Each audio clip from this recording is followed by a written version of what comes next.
a beautiful night in the hood. It's a beautiful night in the hood. Gonna be hanging out in the hood. Hi, welcome to Almost Cooperstown. I'm Mark. And this is Gordon, and we love talking about baseball. So we're still watching playoff games, and it's great. I love baseball playoffs. And this is, a time where heroes are made, legends are made, and we are on a hunt to sort of discuss the greatest postseason Major League Baseball player of all time, if that can actually be done. I mean, one, you can identify that person, and two, definitively name them. And obviously, there's Reggie Jackson is known as Mr. October already, but I feel like that's very much in large part just to that one game. And Reggie might have named himself Mr. October, by the way. Right. But that 3 home run game is really what gives it to him. And then obviously there's Derek Jeter, who's Mr. November, but that's more of a function of he was kind of the first guy to play a bunch of games in November. Well, and that's not that Jeter wasn't great in the playoffs. Right. And that's the point. So you could almost break this down before 1969. Everything ends up being a break point there because that was the first year of divisional play. So you didn't even have playoffs other than the World Series before that time. So, if you were a much older player, you had way less games in the postseason. Now you have guys, you play a wild card game in a divisional series, in a championship series, and then a World Series. I mean, I think when you look at like games played, it's actually pretty wild. One of the things I noticed looking at games played for batters was looking at a Rosarena. Like he's up there in like right. He's only played one postseason before this year, and he's played a ton of them already. Like he holds the record for the single season record for home runs with 10 in last year's postseason. But again, they're playing lots more games than they did. He played 20 games. He had 86 postseason. He had 86 plate appearances, 77 at bats, and last postseason. Like Jeter led it at bats for his career with 650. No, 700. He had 734 plate appearances. But at bats, he had 650 at bats. Right. But just think about how many Arozarena had in one postseason. And it's funny that you mentioned Jeter because he by far has more plate appearances than any postseason player, and that, when you think about it, kind of makes sense based upon when he played and the kinds of teams he played on. Number 2 is Posada of the Yankees. Number 3 is Bernie Williams of the Yankees. So that's because the Yankees played, were good when they started with all of the extra series. You went beyond the league championship to the divisional series. You had to play a divisional series every and maybe year. Even a wild card, could have been played into that. So depending on things, yeah. So there are Yankees in the top 10 of all-time games played in the postseason. It's Jeter, Posada, Williams, Tino Martinez, even David Rivera. Justice. Yep, played a little for the Yankees. So it's just remarkable to me, that there's no big time old names. There won't be no Babe Ruths and no Lou Gehrig's, and none of these Dizzy Deans and stuff like that in the all time records. And I went deep to try to find, are there any places where there is, right, where the old time players made it to the top of the list. And Lou Gehrig has the all time slugging percentage in the playoffs for a season. For a career. It's a guy named Colby Rasmus. Right. Because Colby Rasmus? Colby Rasmus had one postseason and raked. Right. Now, the number 2 guy slugging for his whole career is a great name, Turkey Stearns. And that's how you know he's an old-time baseball player, because only an old-time baseball player would have the name Turkey Stearns. But slugging percentage for a career would be the kind of stat that is not aggregate. So it would stand up better. Actually be better for a lot of these guys that played way less games. Now you expect a postseason, because Major League Baseball history goes back so far, the all-time career average, and again they should limit it to plate. This guy had 43 plate appearances. Is that enough to count? I guess so. Maybe it should be 50. I don't. He batted .487. Guy named Bill Hoskins. But when did Bill Hoskins play?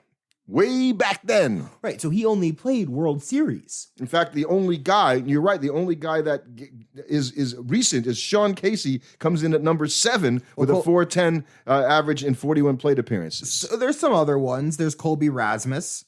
Yes, here he is again. There's Carlos Gomez and Jose Offerman. Carlos Gonzalez, sorry. Cargo. And What was hard? I just said his name. Jose Offerman. An Offerman of all people. Yeah, but those were all more modern players that are all up there with 400 averages in a single postseason. So last night we were recording this on Saturday, the 16th.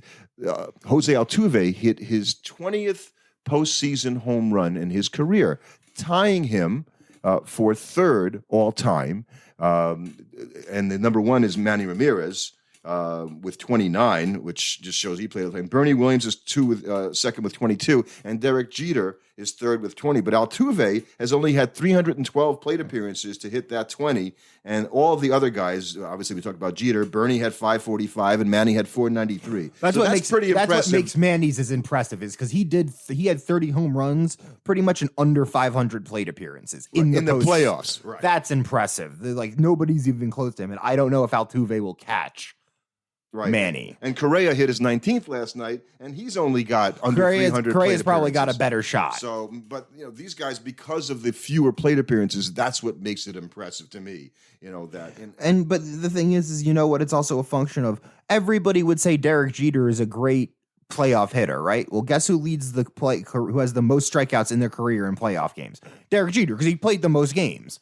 So that's what makes it tricky with a lot of the guys that have played newer, is that by just the nature of playing more games, they're able to aggregate more statistics. Well, and to that point, Jeter is second all time in triples in the playoffs. Now, that's a weird stat, right? Yeah. So he has 5 triples, tied with Furcal and George Brett. He is second to the guy who's first, who had 7 triples in his career, Steel Arm Davis. Now, you got to love baseball for names like Steel Arm Davis. The thing that I appreciate here is, so Derek Jeter had 5 triples and 734 plate appearances in the postseason. Steel Arm Davis had 7 in 100. Yeah, but he probably hit 1 home run for his whole career, because they didn't hit home runs then playing during the dead ball era. No, but he probably could just slap that ball out into the outfield and just run all day. That guy probably flew around the bases. So now how about on the pitching side? You've got one name comes to kind of mind. Okay. Mariano. Oh, yeah. He was so good. Yeah. Because the thing with Mariano is that his only mistake that really you can remember is in the biggest moment in the biggest game. That was the one blemish in his postseason career. He might have had like one other one.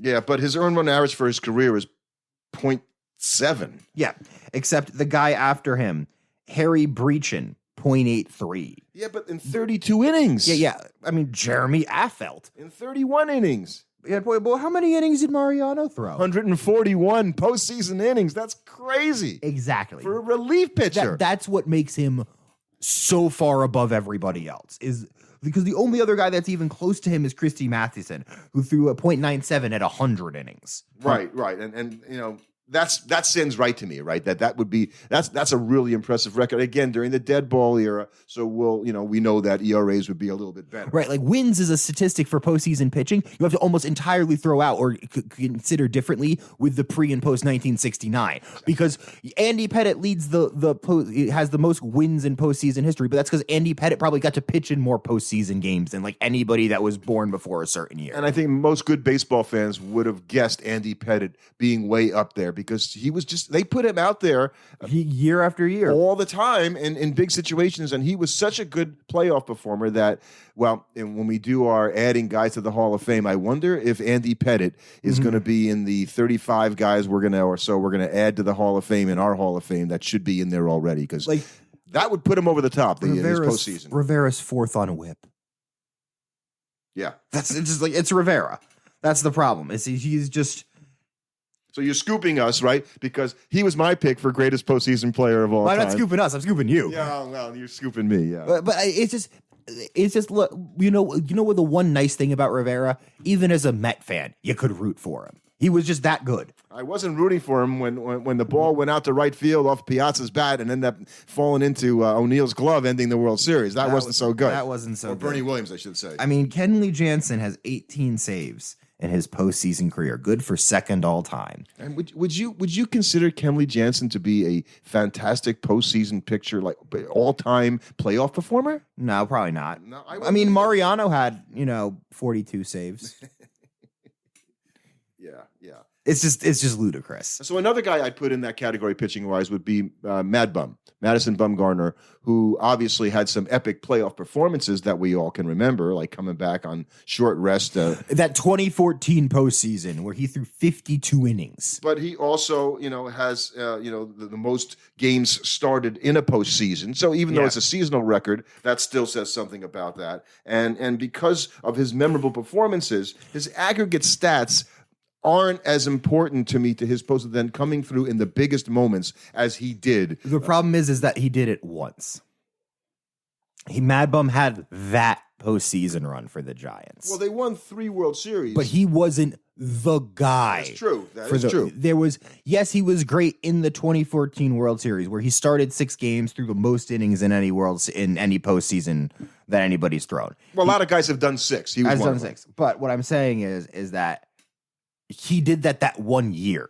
In the other years in the postseason, he was good, but I don't think you describe him as. I mean, I remember he had that unbelievable wild card start against the Mets, but the Giants didn't win the World Series in 2016. So here's a weird thing about that game started in the season, and it's we mentioned Mad Bum with 6, Schilling, Carpenter, Verlander, Kluber, Blake Snell last year had 6 starts in the postseason, as did Tyler Glasnow, but Bill Foster had 6 starts in the postseason in 1926.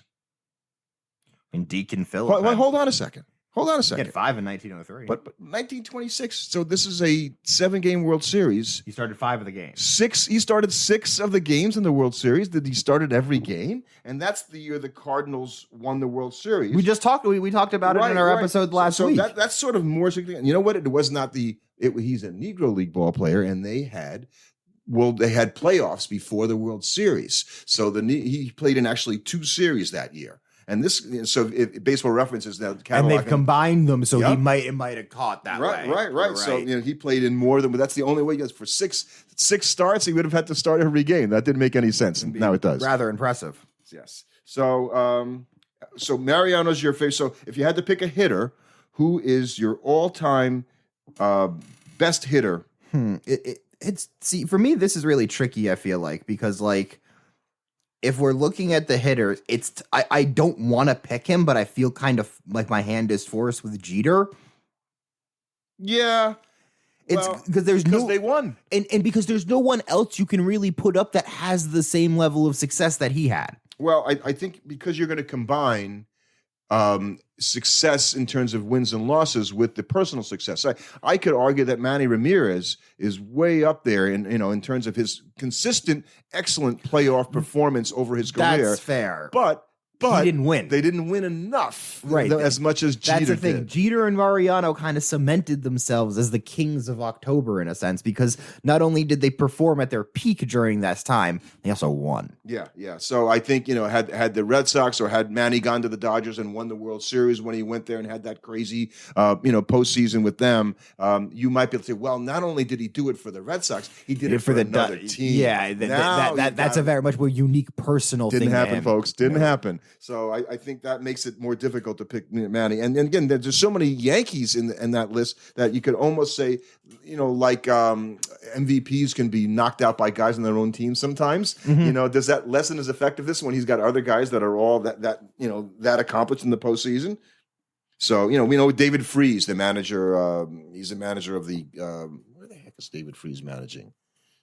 Angels? I'm not sure. He's a manager in the major leagues. I'll get this straight. And he had that incredible postseason. Well, he had more than one incredible postseason. He had a couple big ones, and not for the same teams necessarily. He had one for the Cardinals. I know that. Yes, the 2011 year when he went nuts. And David Freese had a fairly unremarkable baseball career, except for the fact that he had that wild playoff, and then he had another great playoff a couple of years later on. So I think he would probably be pretty high up there, but it's hard to put him in the categories with guys like even Ramirez, much less Derek Jeter. Because Ramirez is you could point to just the sustained excellence with multiple teams across multiple different years, where a guy like David Freese is really coasting off of 1 or 2 seasons. Right, and having two is pretty good. Right. I would say, but you can't go down. But you can't be Mr. October with only two. No, and you got to have enough play.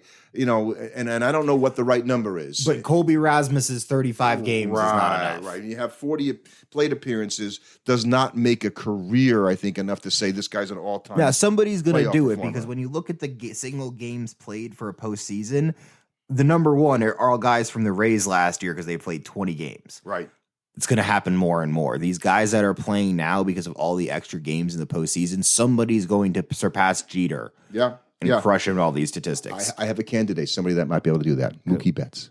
Betts. So because Betts has already had success with the Red Sox, winning a World Series, contributing, playing for a World Series winner last year. He's playing for a playoff win, and the Dodgers are probably going to be good for a while. I have another outfielder I could put a guess on there. He's not on any of these yet. Okay. But he won a World Series. Juan Soto.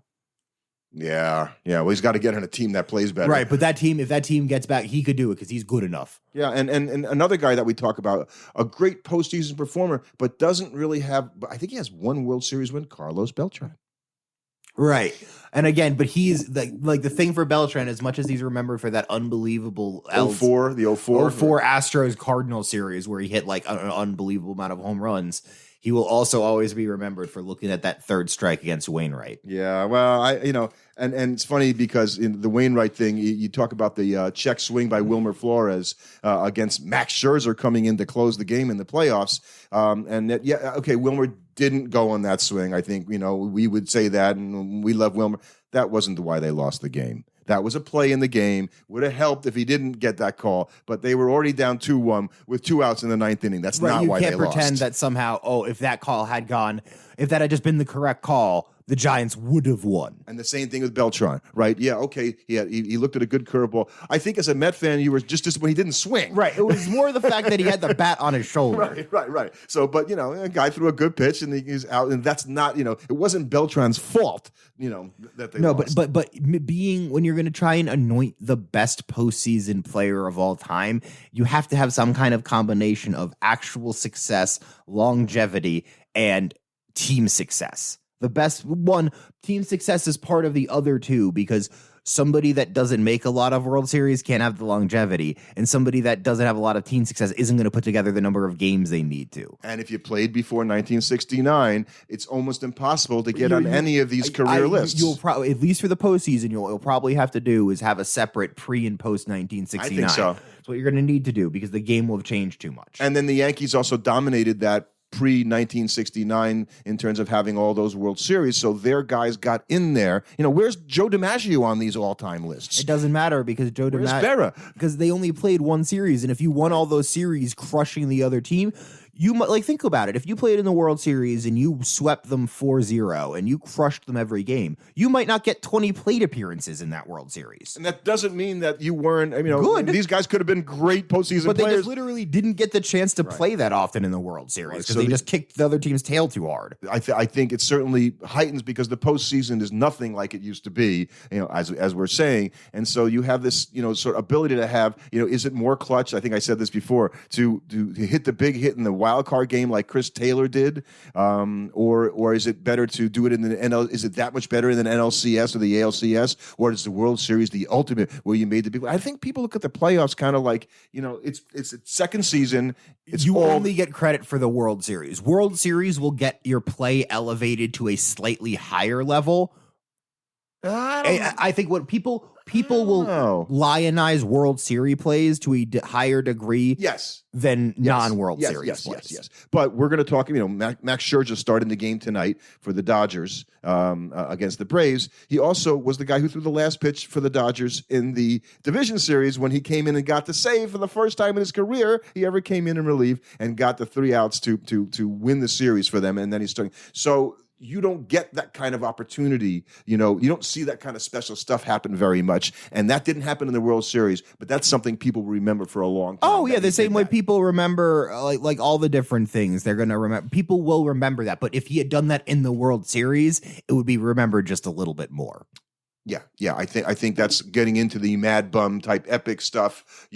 Coming in the game like we talked about in another episode, the 1924 World Series, right? So it's the only World Series the Washington Senators ever win. So Walter Johnson is obviously The pitcher. He's the pitcher, and he's been around for a long time. So he's probably 13 years into his career, maybe more. And he comes and he loses the first time he pitches. He comes in Game 7 in the 9th inning of the game, pitches 4 innings, at age 37 or something like that. It gets the win, and the Senators win their only World Series in extra innings in the 13th inning. That's kind of epic stuff on 2 days rest to come back after that, like for one of the greatest pitchers of all time. And that's what makes it special. Exactly, because it's World Series. Thanks for listening. Subscribe to our podcast on your favorite platform. And you can follow us on Twitter at Almost Coop. Lagoon.